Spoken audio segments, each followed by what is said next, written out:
Olá moçada, tudo bem? A aula de hoje é sobre o sistema reprodutor masculino. Olha só, vem comigo, presta atenção. O sistema reprodutor masculino ele vai ser composto de quê? Pênis, o órgão sexual masculino, que também tem a função da micção, de eliminar no caso a urina. Nós temos também que estudar aqui os testículos que são o quê? Ao mesmo tempo que produzem os gametas, são também estruturas produtoras da testosterona, que é o hormônio sexual masculino. Vamos detalhar isso com mais calma. Também, saco escrotal. O saco escrotal, uma curiosidade sobre o saco escrotal é que ele existe para manter no seu interior alojados os testículos. No caso humano, para que vai servir isso? Ora, nós conseguimos aí uma diferença de até 3 graus Celsius a menos que no nosso corpo. Ou seja, o fato dos testículos estarem alojados no saco escrotal faz com que a temperatura dos testículos caia, e uma vez que essa temperatura cai, o que é que vai acontecer? Aumenta a produção de espermatozoides. Nem todos os mamíferos têm saco escrotal. Claro, por exemplo, você pegar uma baleia, não tem, se você pegar um elefante também não, morcego também não, mas animais que têm saco escrotal conseguem ter o quê? Uma redução da temperatura para aumentar a produção dos gametas. É importante saber que nós temos glândulas e que essas glândulas são de fundamental importância para quê? Para a formação do sêmen. Então vem comigo, olha só. Perdão pelo desenho, mas olha para cá e tenta visualizar o que eu vou dizer para vocês aqui agora, tá? Nosso desenho não está assim oficialmente dentro das medidas, mas eu quero que você entenda, na verdade, a função de cada estrutura. Portanto, pênis é o órgão para poder realizar o quê? A cópula, né? Esse pênis vai adentrar a vagina, vai ter a relação sexual e lá vai acontecer o depósito de espermatozoides. Muito bem, olha para cá. A bexiga, mas o que é que tem a ver a bexiga com o pênis? É muito interessante o seguinte, o pênis também vai servir para eliminar a urina através da micção. E tudo isso aqui, essa urina que foi produzida, vai ser armazenada no interior da bexiga. Portanto, dentro do pênis existe um canal e esse canal é chamado de uretra. E a mesma uretra, no caso do homem, a mesma uretra que tem a eliminação do sêmen também terá a eliminação da urina, ok? Muito bem, existe também aqui, logo abaixo da bexiga, existe uma glândula chamada próstata. E aí eu quero que você entenda uma coisa. O sêmen é formado de quê? Espermatozoides, mais o líquido prostático e o líquido seminal, ok? Líquido prostático e líquido seminal contém glicoproteínas, contém vitamina C, contém frutose. Tudo isso serve para proteger e para nutrir os espermatozoides, para que eles consigam, no caso, sair do testículo e chegar até o seu destino, que no caso seria as tubas uterinas, para que haja fecundação. Então vem comigo. Vesícula seminal e próstata auxiliam na composição do sêmen. Essas glicoproteínas também são de fundamental importância, por quê? Porque o pH da vagina é um pH ácido, ou seja, quando os espermatozoides são eliminados, são colocados na vagina, muitos podem morrer por conta da acidez vaginal. Só que muitos não morrem por quê? Porque existe a proteção das glicoproteínas do sêmen, ok? Muito bem. Glândulas bulbouretrais, para que servem? Alguns livros também vão chamar de glândulas de Cooper, tá? Para que serve? Fato, o homem acaba de urinar, fica ainda resquício de urina na uretra. Esse resquício de urina, lembra que o pH da urina é um pH ácido, portanto, se o homem tiver a passagem de gametas por um local que tinha urina previamente, esses gametas vão ser eliminados pela acidez da urina. Portanto, quando o homem tem ereção, quando o pênis fica cheio de sangue, o que é ereção? É o homem receber um estímulo externo visual, tátil, e aí ele recebe esse estímulo, manda uma informação para que haja sangue, um fluxo sanguíneo maior para o pênis, e os corpos cavernosos, esponjosos que vão formar aqui o pênis, eles vão receber sangue e vão ficar entumecidos, ou seja, rígido. Então o pênis fica ereto e rígido, aquilo lá é sangue que tem um influxo para o pênis. Então veja bem. Então, quando isso aqui acontece, o homem tem a liberação de um líquido das glândulas bulbouretrais que vai fazer o quê? Que vai realizar a limpeza da uretra. Professor, esse líquidozinho que é liberado pode engravidar? É muito incomum, mas pode acontecer a presença de espermatozoides também nesse líquido. Mas é um número, assim, digamos, insuficiente. Pode acontecer a gravidez? Em raros casos, sim, mas normalmente não. Bom, então preste atenção. E aqui os testículos, onde vai acontecer, eu vou já explicar para você aí mais detalhadamente. Mas preste atenção, os testículos têm a produção de quê? Que é muito importante para o homem? A testosterona, que a testosterona faz? Dão as características sexuais secundárias masculinas. Quais são elas? Ora, timbre da voz. Nota que na adolescência a voz começa a mudar, né? Você lembra disso? Você lembra que às vezes o adolescente, você quando tinha lá 12, 11 anos de idade, estava ficando com a voz mais grave, tipo assim, mamãe, o papai tá chamando, dava aquela queda assim. Por que isso acontece? Porque você ainda está tendo crescimento da sua laringe, desenvolvimento baseado nesse hormônio, no caso da testosterona. Muito bem.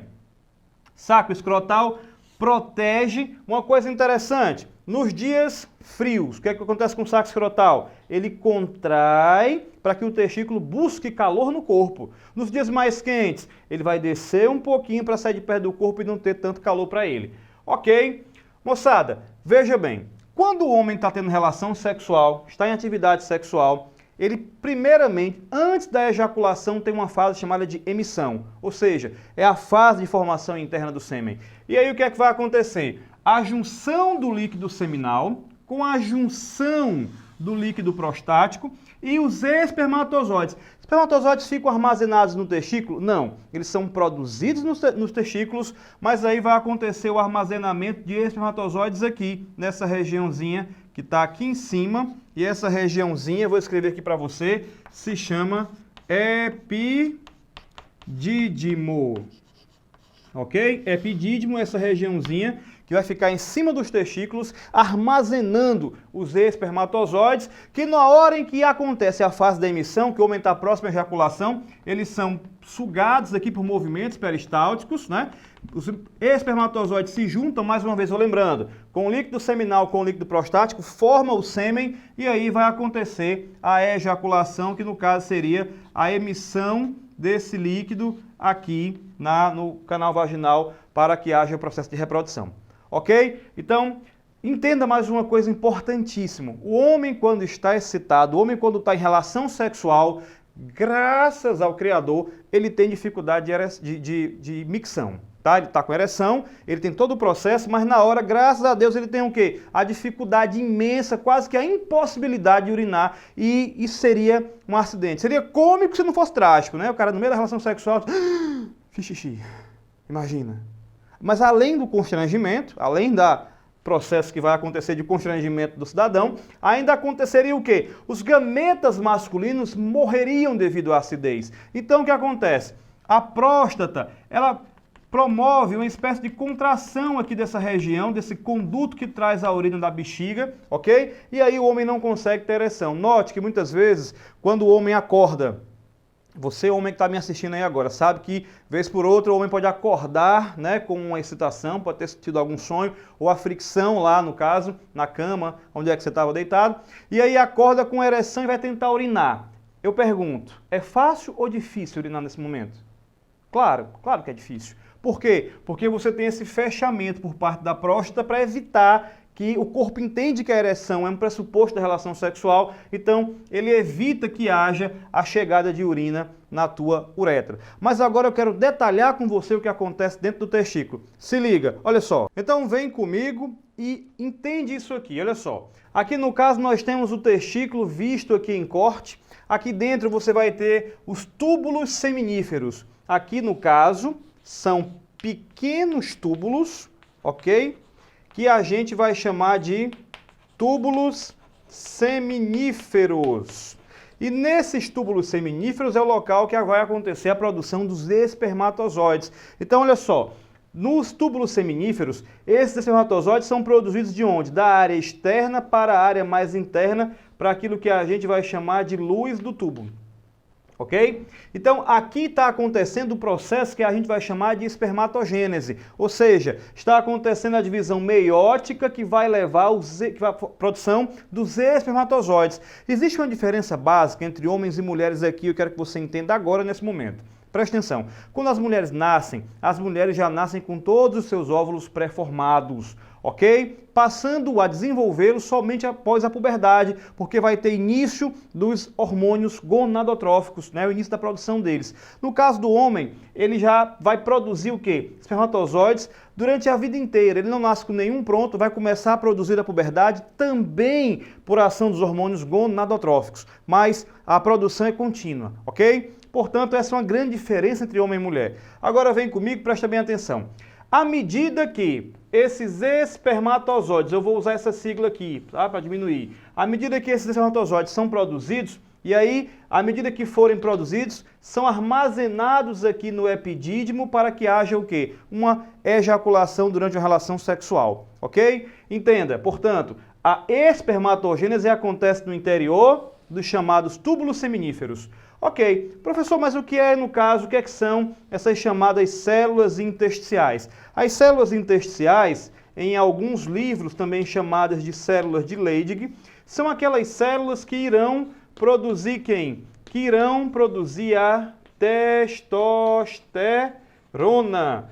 E essa testosterona vai ser importante para quê? Importante para que haja virilização, ok? A libido, ou seja, a vontade de relação sexual que o homem tem, vem a partir dessa testosterona. Mas também as chamadas características sexuais secundárias. Você olha para um homem e diz assim, esse cara é homem, ok? Por quê? Pelo aquilo que você vê externamente. E o que é que você vê ou sabe? A voz, ok? A voz mais grave. Você também vai observar pelos no corpo, pelos mais escurecidos no corpo. A massa muscular do garoto, à medida que ele está passando pela puberdade, também tende a aumentar. E o pênis em si. O pênis cresce, os testículos se desenvolvem. Portanto, tudo isso aí é uma consequência da ação esse hormônio importantíssimo que é a testosterona, produzido por essas células que ficam no interstício, no espaço que existe entre os túbulos seminíferos, daí o nome células intersticiais. E que são estimuladas, essas células intersticiais, são estimuladas por quem? Pelo ICSH, ou seja, o hormônio estimulante das células intersticiais, equivalente, no caso, ao LH. Portanto, presta bem atenção. É isso que vai acontecer, a produção de testosterona. Eu queria lembrar uma coisa. Aqui nós temos o testículo e aqui nós temos o epidídimo, ok? Olha para cá rapidamente. Imagina aqui o testículo, imagina aqui o epidídimo e esses canais aqui por onde os espermatozoides sobem para se juntarem ao sêmen. Aqui, no caso, são chamados canais deferentes, ok? Canais deferentes. No homem, existe uma cirurgia para que o homem fique estéril, uma esterilização cirúrgica, chamada vasectomia. A vasectomia consiste em quê? Em cortar esses canais e impedir que os espermatozoides produzidos aqui e armazenados no epidídimo possam se misturar, se juntar ao sêmen. Agora presta muita atenção no que eu vou dizer. Tem lendas sobre a questão da potência sexual, do desempenho sexual, diminuir quando o homem faz a cirurgia. Não tem nada a ver. Entenda, a produção de espermatozoides. Os espermatozoides vão para onde? Vão para o epidídimo, ok? E se juntam ao sêmen. Se houver o corte cirúrgico, tá? O corte aqui dos canais deferentes, não vai ter esse processo. E o que é que vai acontecer? Esses espermatozoides aqui, ora produzidos, serão eliminados, reabsorvidos, ok? Portanto, não corre o risco do cara começar a acumular espermatozoide e o testículo adquirir um mega tamanho. Fica tranquilo, isso não vai acontecer. Eles vão morrer, vão ser reabsorvidos, ok? Até que surja um momento em que eles não serão mais produzidos. Então a vasectomia ela é uma cirurgia que pode ser revertida. Existe um prazo útil, tá? Mas ela pode ser revertida. Mas os gametas que são produzidos vão ser o quê? Mortos e reabsorvidos. E há alguma redução de testosterona? Nenhuma, fica tranquilo. Até porque, pessoal, olha para cá, as células intersticiais, uma vez que produzem a testosterona, lançam a testosterona direto na corrente sanguínea. Então não é porque você fez um corte nos canais deferentes que vai deixar de ter a produção de testosterona. E só mais uma coisinha para a gente encerrar nossa aula. Alguns homens podem ter o quê? No seu nascimento, observar que os testículos não desceram. Isso é um caso chamado de criptorquidia. Ou não desceram os dois, ou não desceu apenas um testículo e ficou na cavidade abdominal, porque os testículos são produzidos na cavidade abdominal e descem por um canal chamado canal inguinal. Caso isso não aconteça, é um caso chamado de criptorquidia, é um caso cirúrgico onde o testículo realmente deve voltar ao local. É algum motivo especial? Sim. Se os testículos se mantiverem na cavidade abdominal, haverá uma redução da produção de espermatozoides e alguns livros de medicina explicam que que nesses casos aqui, o homem pode ter chance de apresentar câncer de testículo. Portanto, é importante que esse homem faça a cirurgia e normalize os seus testículos no interior do saco escrotal. Espero que você tenha entendido tudo. Desenrolamos tudo para você que é um mega aluno desenrolado e vai passar nesse Enem. Um grande abraço e até a próxima.